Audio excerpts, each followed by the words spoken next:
Hello and welcome back to the channel. तो बच्चों, अगर आप ये सीरीज पूरी फॉलो कर रहे हो, अगर आप प्रॉपरली इस वीडियो पर आए हो, दैट मीन्स आपने अगर प्रीवियस वीडियोस देखे हैं तो अभी तक आपको नॉलेज हो चुका होगा कि व्हाट इज अ रिंग। आप अच्छे से आपको थरो नॉलेज हो चुका होगा कि रिंग क्या होता है। उसके हमने एग्जाम्पल्स देखे हुए, एग्जाम में किस टाइप का क्वेश्चन आ सकता है कि रिंग उस कोई सेट को रिंग कैसे दिखाया जाता है वो हमने देखा है। आज एक नया कंसेप्ट पढ़ रहे हैं, let us see what is it. पिछले ही वीडियो में मैंने आपको एक होमवर्क दिया था। यस, होमवर्क मतलब मैंने आपको कुछ सोचने के लिए कहा था कि यहाँ पर एक चीज हमने पता चली थी कि 2 into 3, अगर आपने होमवर्क प्रॉपरली किया होगा तो आपने देखा होगा। ये वाला कौन सा होमवर्क था, आपको ये वाला एग्जाम्पल मैंने दिया था। एडिशन मॉड्यूलो 6, मल्टीप्लीकेशन मॉड्यूलो 6, मतलब कि इस तरीके से जो एक सेट होगा वो एक रिंग होती है, ये आपको प्रूव करना था।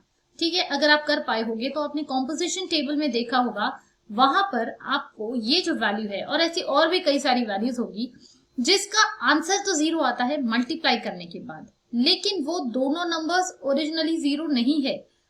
ये नॉर्मल मैथ्स में पॉसिबल है। मतलब क्या ऐसा पॉसिबल है कि हम 2 into 3 करें, आंसर जीरो आ जाए, जब 2 भी 3 जीरो ना हो, 3 भी जीरो ना हो? This is not possible in normal mathematics, but ये रिंग में पॉसिबल है। इसीलिए मैं बोलती हूँ बार बार कि हम अभी दूसरे गोला पर हो। ये कंप्लीटली दूसरा प्लेनेट है। हम जो रिंग थ्योरी पढ़ते हैं, ग्रुप थ्योरी पढ़ते हैं, काफी सारी चीजें जो नॉर्मल मैथमेटिक्स में अप्लाई नहीं होती है, वैलिड नहीं होती है, वो चीजें यहाँ पर हो जाती है। तो यहाँ एक कौन सी नई चीज देखी हमने कि दो नंबर्स में से कोई एक जीरो ना भी हो तो भी आंसर दोनों का मल्टीप्लीकेशन जीरो हो सकता है। तो अब जब हो सकता है तो उसको कोई ना कोई नाम तो देना पड़ेगा ना। ऐसी कोई चीज एग्जिस्ट करती है तो उसको नाम देना पड़ेगा, तो हमने नाम दे दिया उसको जीरो डिवाइजर। क्या नाम दिया हमने? Zero divisor. किसको बोला जाता है? ये नंबर्स, ये जो नंबर्स हमें मिले थे जो खुद तो जीरो नहीं होते हैं, जैसे कि अगर इसको मैंने जनरलाइज किया a into B, a into B zero हो गया। यहाँ पर देखो 2 into 3 जीरो मिला था, लेकिन a भी जीरो नहीं था, b भी जीरो नहीं था, फिर भी दोनों का मल्टीप्लीकेशन जीरो हो गया। तो ऐसे नंबर्स को बोला जाता है, ये a और b को बोला जाता है जीरो डिवाइजर्स। क्या बोलते हैं इनको? Zero divisors. तो ये डेफिनेशन मैंने लिखी हुई है। An element a which is not equal to zero, ये बहुत इंपॉर्टेंट है। एलिमेंट जो आप कंसिडर कर रहे हो वो खुद तो जीरो नहीं है, is set to be a zero divisor of ring होना चाहिए यहाँ पे, ऑफ रिंग आर। हाँ, ये रिंग में की बात कर रहे हैं हम यहाँ पे।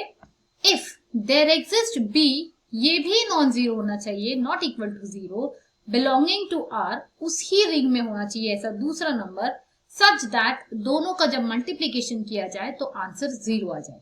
अब इसमें हम नाइंसाफी क्यों करें? हम सिर्फ ए को ही जीरो डिवाइजर क्यों बोले?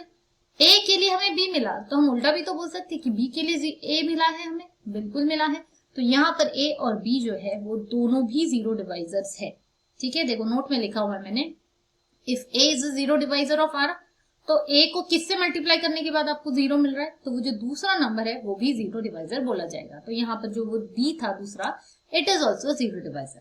ठीक है, अब जीरो डिवाइजर का कंसेप्ट तो आपको पता चल गया, बट ऐसा जरूरी नहीं है कि हर रिंग में जीरो डिवाइजर होगा।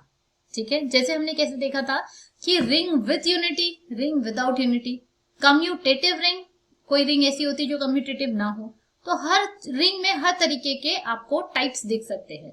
तो अब हमने जो कंसेप्ट पढ़ा है जीरो डिवाइजर, यहाँ पर भी हमें दो टाइप की रिंग्स मिलेगी। एक रिंग में हो सकता है जीरो डिवाइजर हो, कुछ टाइप्स के रिंग्स में जीरो डिवाइजर नहीं हो सकता है। हम दोनों की एग्जांपल्स देखने वाले हैं। एक बार एग्जांपल देखोगे तो आइडिया एग्जैक्टली क्लियर हो जाए कि what is a zero divisor. Practically अगर हम सोचे, अच्छा तो सबसे पहले तो एक देखो, ये एग्जांपल हमने देख ही लिया है। कैन आई से दैट ये जो मेरा ये वाला जो रिंग थी, ये ring this is a ring with zero divisor, बोल सकती हूँ मैं, बिकॉज यहाँ पे हमें ऐसे दो नंबर्स मिले थे 2 और 3। 2 और 3 जिसको आपने मल्टीप्लाई किया तो जीरो मिला, और 2 भी जीरो नहीं था एंड 3 भी जीरो नहीं था। तो ये तो हमारे आंखों के सामने एक प्रैक्टिकल एग्जांपल हमें मिल गया कि this is a ring, this is a ring with zero divisors, मतलब इसमें जीरो डिवाइजर है। जीरो डिवाइजर क्या होते हैं? जो खुद तो जीरो नहीं होते बट किसी नंबर के साथ मल्टीप्लाई करने के बाद में आंसर जीरो दे देते हैं। ठीक है, तो ये आ गया रिंग विद जीरो डिवाइजर। एक एग्जांपल ये मिल गया। एक और एग्जांपल देख लेते हैं। सपोज मैंने सेट ऑफ मेट्राइसेस लिया। किस तरीके से, ये देखो, M is the set of all matrices. कौन से? 2x2 दिख रहे हैं 2x2 मेट्राइसेस, जिसके अंदर के जो एलिमेंट्स है वो सारे इंटीजर्स है। दैट मीन्स किस टाइप के हो सकते हैं? 1 2 3 4, इस टाइप के सारे 2x2 मेट्राइसेस कौन से सेट में आ जाएंगे? इस सेट में हम कंसीडर कर सकते हैं। तो ऐसा जो सेट होता है it is always a ring. हमने इसको प्रूव करके बताया नहीं है, बट आप ट्राई करके देख सकते हो। It will always come out to be a ring with normal multiplication and normal addition of matrices. यहाँ पे एडिशन और मल्टीप्लीकेशन किसका होगा? मेट्राइसेस का होगा। मतलब इसके अंदर से अगर आप कोई भी दो, इस सेट में से अगर आप कोई दो एलिमेंट निकालते हो तो वो एलिमेंट कैसे होंगे? वो मेट्राइसेस होंगे। कौन से मेट्राइसेस? 2x2 matrices. ठीक है, तो ये भी होती है एक रिंग विद जीरो डिवाइसेस। कैसे? चेक करके देखते हैं। सपोज मैंने इसके अंदर से एक एलिमेंट ले लिया 0 3 0 0 एलिमेंट है, और यहाँ पे हम एलिमेंट्स को स्मॉल a स्मॉल b से डिनोट नहीं करते हैं क्योंकि ये मेट्राइसेस है एलिमेंट्स, और मेट्राइसेस को हम हमेशा कैपिटल A से, कैपिटल अल्फाबेट से डिनोट करते हैं। तो मान लो मेरा एक एलिमेंट है A, दो एलिमेंट्स ले लिए हमने A और B। कहां से? इस सेट M में से। सेट नहीं, अब इसको रिंग बोलेंगे, उसका प्रमोशन हो गया है ना, अब वो रिंग बन चुका है वो जो सेट है। तो इस रिंग में से अगर मैंने दो एलिमेंट्स ले लिए A और B, सपोज मेरा A है 0 3 3 0 0, 2x2 है तो बिल्कुल इसमें बिलोंग करेगा। एंड ये खुद जीरो है क्या? नहीं है, बिकॉज सारे एलिमेंट जीरो हो गए तभी तो वो जीरो मैट्रिक्स होगा। तो ये जीरो मैट्रिक्स नहीं है, मतलब A is not equal to 0। Again एक दूसरा एक मैट्रिक्स ले लेते हैं B, जो कि है 0 4 0 0। ठीक है, जस्ट तो ये जो दूसरा मैट्रिक्स हमने लिया है ये भी खुद जीरो नहीं है। ठीक है, दैट मीन्स B भी जीरो नहीं है। पर आप जब दोनों को मल्टीप्लाई करोगे A into B, I hope सबको पता है मैट्रिक्स मल्टीप्लीकेशन कैसा होता है। 0 3 0 3 0 0 एंड 0 4 0 0। इसको आप जब मल्टीप्लाई करोगे तो you will see that the answer comes out to be a zero matrix. That means दोनों खुद जीरो नहीं है A और B, लेकिन दोनों का मल्टीप्लीकेशन जीरो आ गया। तो इनको क्या बोला जाएगा? A और B को क्या बोला जाएगा?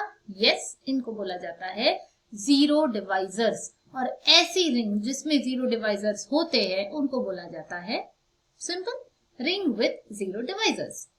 तो ऐसी रिंग जिसमें जीरो डिवाइजर्स नहीं होंगे उनको क्या बोला जाएगा? Ring without zero divisors. Very good.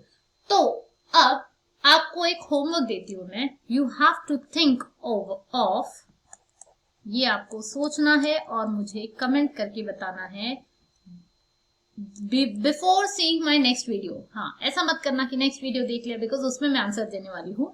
तो वहां पर आंसर देखकर आप नहीं बताओगे, पहले सोचो, दिमाग पर जरा जोर डालो। गूगल नहीं करना है, आप लोग के दिमाग को जंग बैठ जाएगा। आजकल के बच्चे ऐसे करते हैं, कोई भी चीज ढूंढना है बस गूगल कर लो, दिमाग पर जोर ही नहीं डालते हैं। बट आप ऐसे नहीं करोगे, you will think over it. क्या सोचना है आपको कि क्या आपको कोई ऐसी रिंग पता है जिसमें जीरो डिवाइजर्स नहीं होते हैं? Ring without zero divisors. अब विदाउट जीरो डिवाइजर मतलब क्या? जीरो डिवाइजर क्या था? दो नंबर्स का मल्टीप्लीकेशन जीरो है तो दोनों में भी जीरो नहीं है, तो no zero divisor. Without zero divisor का मतलब क्या होगा? इसका मतलब ये होगा कि अगर दोनों का मल्टीप्लीकेशन जीरो है तो या तो A जीरो होगा या तो फिर B जीरो होगा, और या तो A जीरो होगा या तो B जीरो होगा। ऐसे रिंग आपको ढूंढ के बतानी है मुझे जिसमें ये चीज हो सकती है, रिंग विदाउट जीरो डिवाइसेस। ठीक है, तो आप सोचो इसके बारे में, मुझे कमेंट करके बताओ, एंड देन नेक्स्ट वीडियो में मैं आपको इसका आंसर देने वाली हूँ। एंड उस कंसेप्ट के साथ हम आगे बढ़ेंगे, which will be a very very important concept. ऐसी चीज को एक नाम होता है, रिंग विदाउट जीरो डिवाइजर को ना एक बहुत इंपॉर्टेंट कंसेप्ट है ये, और इसका नाम भी मैं आपको नेक्स्ट वीडियो में बताऊंगी। सो मिलते हैं नेक्स्ट वीडियो में। टिल देन कीप स्टडिंग, और हाँ, चैनल को सब्सक्राइब कर लो, आपके बहुत फायदे में रहोगे आप लोग। अच्छा, वीडियो पसंद आया होगा तो लाइक जरूर कर देना, बेल नोटिफिकेशन को ऑन रखना, क्योंकि अभी एग्जाम्स पास में आ रहे हैं। जितने जल्दी वीडियोस आपको पता चलेंगे कि अपलोड हो रहे हैं तो आपको ही पढ़ाई करने के लिए आसानी जाएगी। तो मिलते हैं नेक्स्ट वीडियो में। Till then bye bye.